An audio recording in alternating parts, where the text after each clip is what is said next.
¿Puedes creer que no existen dos personas con el mismo ADN? Nadie tiene una coincidencia del 100% de ADN con otra persona, incluso los gemelos, ya que el ADN va cambiando ciertas características con el crecimiento. Los gemelos tendrán una coincidencia casi exacta de ADN, pero no idéntica. Los genes son más complejos de lo que creías, ¿no? ¿Qué otras curiosidades sobre el mundo de la genética conoces? Hola queridos y queridas estudiantes, sean bienvenidos a su clase de Ciencias de la Naturaleza con su profesor Ediberto Cordero. ¿Recuerdas lo que aprendimos en la clase anterior? Pues pongamos a prueba nuestro conocimiento. A continuación te daré una serie de preguntas con sus respectivas respuestas, las cuales debes anotar en tu cuaderno de Ciencias Naturales. ¿Estás listo? Pues empecemos. Pregunta número 1. Cuando las células se unen formando una red multicelular, se llaman A. Órgano, B. Tejidos, C. Moléculas.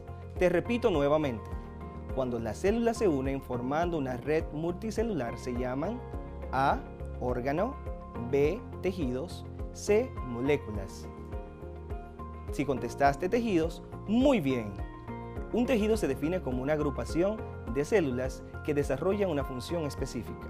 Ahora te pregunto, ¿cuántos tejidos básicos conforman todos los órganos de los seres humanos? A. 2 tejidos, B. 3 tejidos, C. 4 tejidos. Te repito nuevamente, ¿cuántos tejidos básicos conforman todos los órganos de los seres humanos? A. 2 tejidos, B. 3 tejidos, C. 4 tejidos. Y la respuesta correcta es 4 tejidos. Ya que hemos refrescado lo aprendido en la clase anterior, ¿te gustaría saber de qué hablaremos en la clase de hoy? Los humanos estamos formados de 4 tipos de tejidos básicos. Tejido epitelial lo podemos encontrar en la piel. Tejido conectivo lo podemos encontrar en los intestinos y el estómago. El tejido muscular está presente en el corazón y los músculos. Y el tejido nervioso lo podemos encontrar en los nervios y el cerebro. Los tejidos, al unirse, forman los 78 órganos de nuestro cuerpo. Ahora responde esta pregunta. ¿A través de qué proceso las células se nutren y eliminan sus desechos? A. Transporte celular, B. Transporte nuclear. Te repito nuevamente. ¿A través de qué proceso las células se nutren y eliminan sus desechos? A. Transporte celular, B. Transporte nuclear. Si tu respuesta fue transporte celular, lo estás haciendo muy bien. Este se realiza en las membranas celulares, que si recuerda es la capa que cubre las células, las cuales son selectivamente permeables, o sea, son las que deciden qué sustancia entra y salen de la célula. ¿Te imaginas un policía de tránsito en una gran avenida? Que en nuestro caso sería la célula. Ese oficial que da paso a un lado y al otro sería nuestra membrana celular.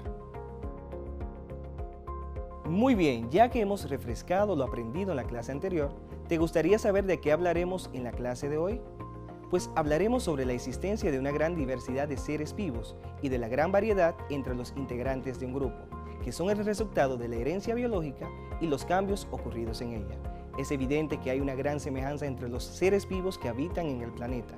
Primero, todos estamos hechos de células y tenemos necesidades vitales tales como nutrirnos, respirar, relacionarnos y reproducirnos. Sin embargo, hay marcadas diferencias entre todos los grupos de seres vivos y aún las hay entre los individuos que forman parte de un grupo específico o particular. ¿Pero te has preguntado alguna vez por qué te pareces más a tu papá que a tu mamá o viceversa? ¿Sabes por qué esto ocurre? Que nos parezcamos a nuestros padres se debe a la genética. La genética es la ciencia que estudia la herencia, es decir, cómo los hijos se parecen a sus padres, así como las enfermedades que pasan de una generación a la otra. Como ya sabe, las células tienen la información necesaria para crecer, funcionar y reproducirse en el momento adecuado. A esta información se le conoce como información genética.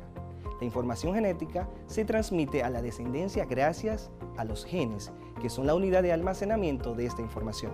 Se localizan dentro de los cromosomas y ocupan posiciones concretas. El número de cromosomas es constante, dentro de una especie, pero diferente en otras.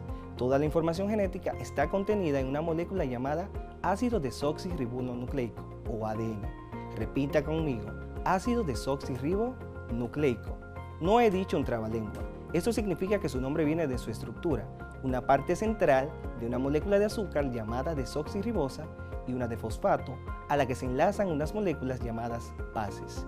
Se asemejan a una escalera de caracol y están hechas de 4 sustancias químicas: adenina, timina, guanina y citosina.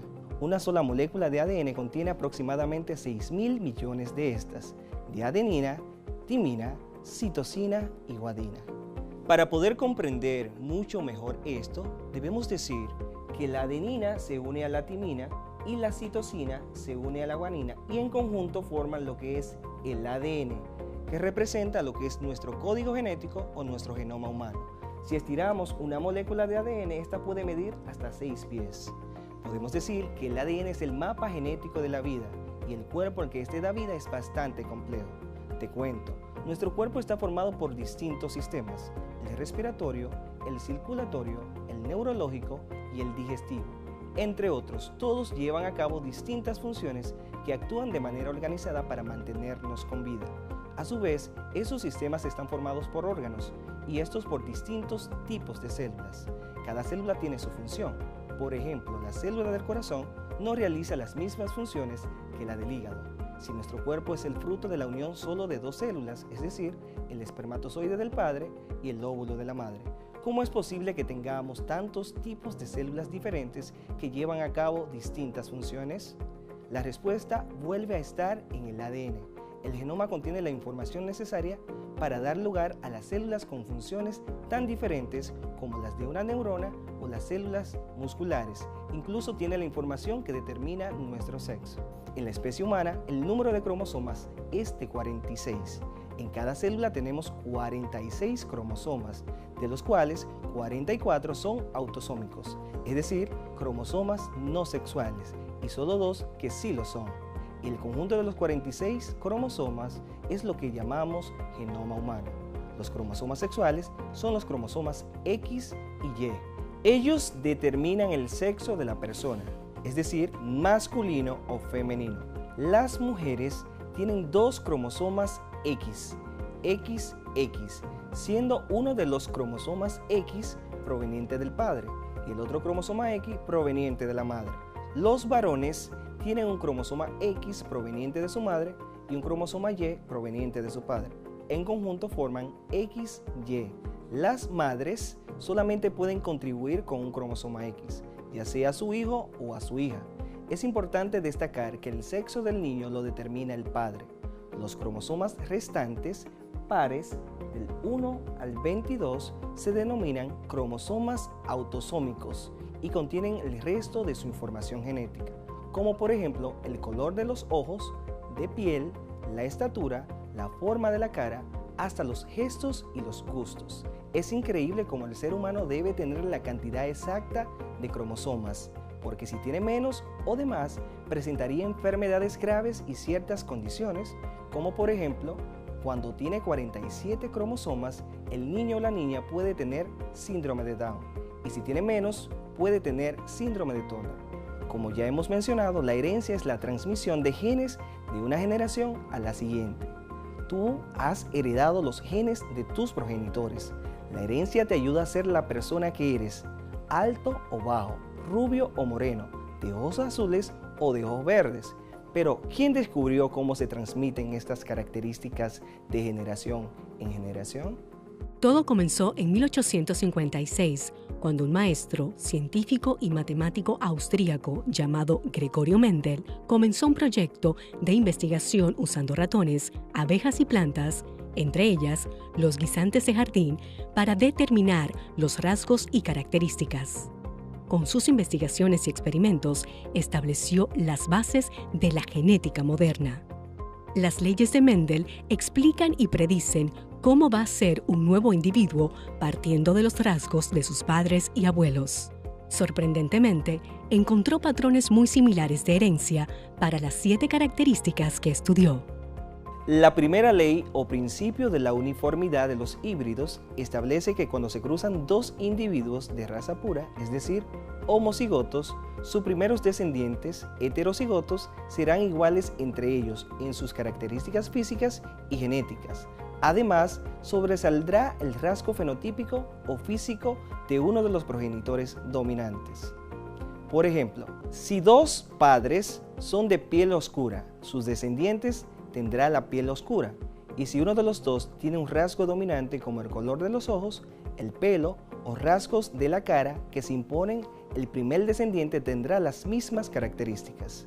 La segunda ley, o principio de la segregación, consiste en que del cruce de dos individuos de la primera generación de hijos tendrá lugar una segunda generación filial en la cual reaparecerá las características físicas y genéticas del individuo recesivo o no dominante en un 25%. Es decir, uno de cada 4 hijos que tenga esa pareja pudiera heredar el rasgo del abuelo no dominante. La tercera ley o principio de la transmisión independiente consiste en establecer que hay rasgos que se pueden heredar de una manera independiente, o sea, que después de una tercera generación, los hijos pueden tener características que no tienen nada que ver con su familia. Por ejemplo, una familia completa de cabello crespo podría tener un descendiente de cabello lacio o rizo. El ADN es tan maravilloso que se ve reflejado en algo que nos sirve como identificador único: las huellas dactilares. Nunca coinciden dos huellas, ni siquiera en los gemelos idénticos. Estas se desarrollan desde que estamos en el vientre de nuestra madre y tienen muchos fines, como proteger derechos de autor o en sistemas de seguridad de alta tecnología. Las huellas dactilares sirven para proteger contenido digital por el problema de la copia pirata. Son como marcas únicas en cada persona. Es como un comprobante perfecto de quién eres, ya que no existe nadie más que tenga las mismas huellas. Se utilizan para comprobar la identidad de las personas y además son importantes para el tacto. No podemos seguir hablando del ADN sin saber cómo llega la información genética a la célula para que éstas se multipliquen. Para entender esto mejor, el ADN, como hemos visto repetidamente, tiene la información y con esta se elaboran las proteínas. Pero él no puede interactuar directamente con las estructuras celulares para fabricarlas, y de ahí es donde participa el ARN, que es la sustancia que lo ayuda. Se puede decir que el ARN es el intermediario entre el ADN y las proteínas. Su tamaño permite pasar a través de diminutos poros del núcleo al citoplasma, donde se encuentran los ribosomas. Los ribosomas conforman el citoplasma y son los encargados de crear las proteínas. Deben leer el ARN, recogen aminoácidos y los enlazan entre sí para construir una cadena de acuerdo con el código de ARN. A medida que esta cadena va creciendo, se va doblando y se pliega, pegándose a sí misma y dando lugar a una proteína. Y ya que sabemos qué es el ADN y el ARN, ¿sabías que hay virus específicamente de ADN y de ARN y los de este último son los más peligrosos y dañinos para el ser humano? Resulta inquietante que muchos de los virus más difíciles de controlar contengan genomas de ARN. El virus de la gripe, el virus de inmunodeficiencia humana o VIH, el del ébola y todos los coronavirus causantes de síndromes respiratorios graves como el SARS, el MERS o el COVID-19, entre otros. Una diferencia importante entre el ADN y el ARN es que cuando una célula está defectuosa, el ADN la repara. Pero el ARN, cuando la célula está igual de defectuosa, esta en vez de repararla, las multiplica, creando las enfermedades catastróficas como el cáncer y las enfermedades que ya hemos mencionado. Un ejemplo es que los coronavirus son zoonóticos, es decir, que afectan en la mayoría de los casos a animales. Pero desde el 1969 hasta la actualidad, los coronavirus han ido mutando hasta contagiar de manera directa a los humanos.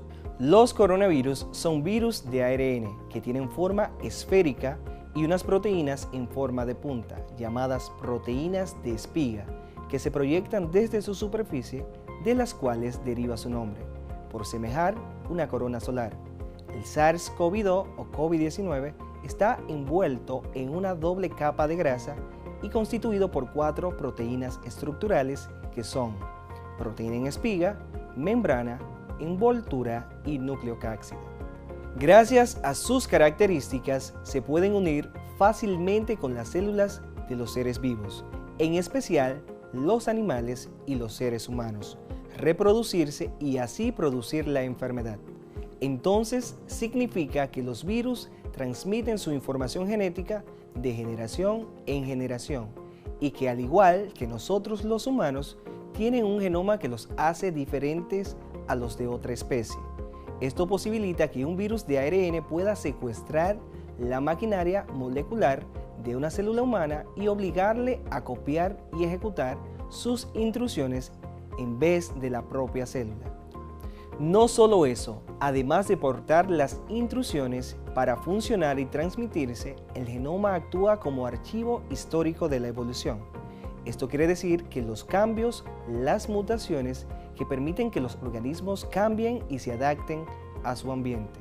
Espero que te haya gustado la clase en el día de hoy, ya que aprendimos por qué nos parecemos tanto a nuestros padres, además cómo se producen las enfermedades como el cáncer, además que tenemos huellas dactilares que son únicas y no se repiten.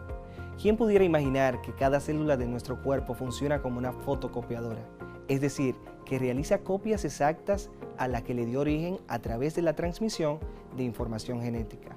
Además que todos los seres vivos estamos compuestos de moléculas de ADN y ARN, las cuales son las responsables de reparar, transmitir o enviar el mensaje a las células para que éstas comiencen a reproducirse. Por último, conocimos que el virus del COVID-19 puede producir la enfermedad debido a que su estructura está compuesta de ARN. Entender estos conceptos nos ayudarán a tomar conciencia sobre la situación a la cual nos enfrentamos. El COVID-19 no es cualquier enfermedad. Es un problema muy serio que no solo ha modificado nuestra manera de vivir, sino que también le ha costado la vida a más de 1.200.000 personas en el mundo. Y a pesar de las medidas tomadas, podemos notar que el número de casos no ha cesado, ya que este virus tiene la capacidad de modificar su propio ARN y se torna cada día más agresivo. Por eso es de vital importancia que se cumpla el protocolo de distanciamiento social, usar mascarilla siempre y lavarnos nuestras manos con agua y jabón cada vez que sea posible.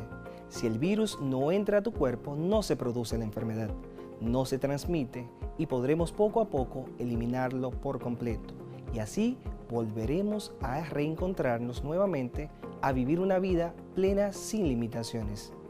Te invito a seguir investigando sobre el COVID-19 en los textos anexos en tu cuadernillo de trabajo. Luego completa las preguntas y compártelas con tu profesor de Ciencias Naturales de tu escuela. Hoy aprendimos Ciencias de la Naturaleza con el profesor Ediberto Cordero desde casa. Hasta luego.